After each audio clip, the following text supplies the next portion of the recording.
All right, this is pretty cool. Did you know there's a program that's underway in the town of Manchester, specifically between the Manchester Police Force and CHR, Community Health Resources? And you might be wondering why the two organizations have joined forces. The answer is pretty clear. They're keeping the community safe, two agencies at a time. Take a look.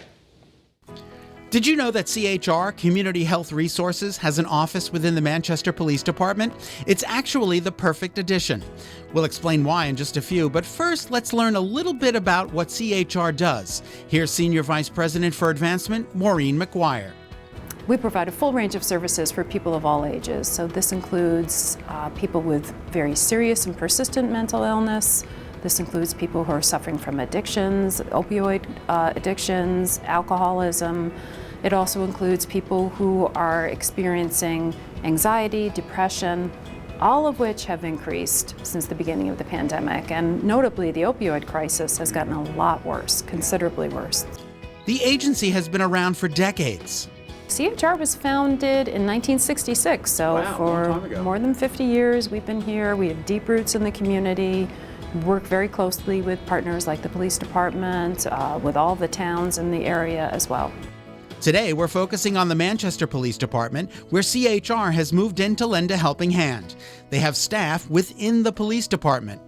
Well, it's really been an offshoot of the work that we've been doing for many, many years through our crisis teams. So CHR has crisis teams for both adults and children. So when kids or adults are having crisis, through 211, CHR, in the geographic towns that we serve, CHR is called to the scene to help with a behavioral health crisis.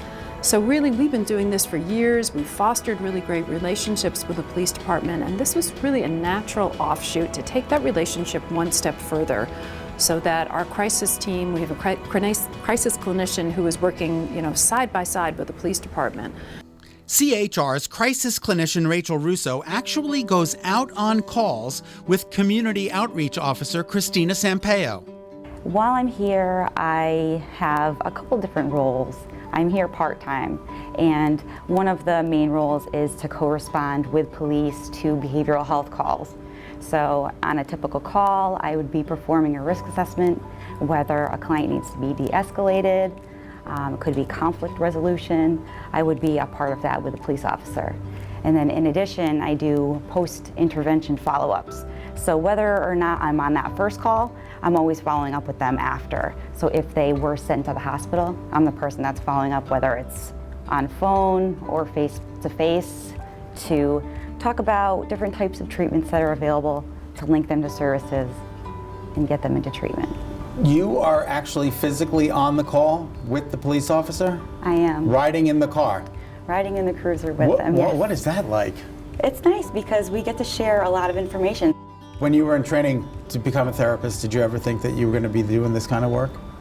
Not exactly. It's funny because my education, my master's program started out with forensic psychology, but then it had ended up being clinical mental health counseling. So I didn't really plan to be a part of the police department. It just kind of gradually and naturally happened that way. Prior to being the embedded clinician here, I was working on the crisis team with CHR.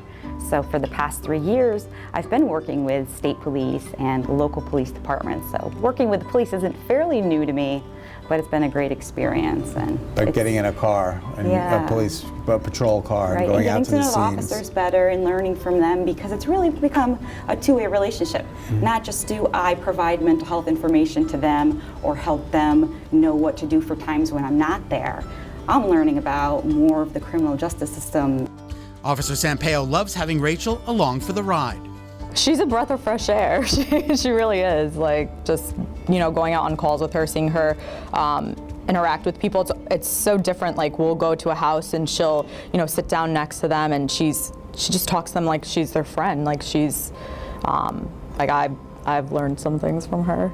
She rides around with me and we'll do follow-ups, and for me that's super important, just because on a patrol level you see the person in crisis, you do the paperwork and you bring them to the hospital, but now I get to see them afterwards when they're back home, do the follow-ups, help them get whatever services they need to get through. Elizabeth Smith is a clinical program director for CHR and talks more about the importance of this collaboration. It's very important for the police and CHR to work together. A large number of calls that come in for the police are actually mental health or substance use calls. So when we are there with them, we can go and assess the client and help in the community while the police keep the community safe. Lieutenant Rob Stanford praises the work the two organizations are doing together. Tremendous help. The collaboration with CHR really cuts down on the calls for service through our officers in the field.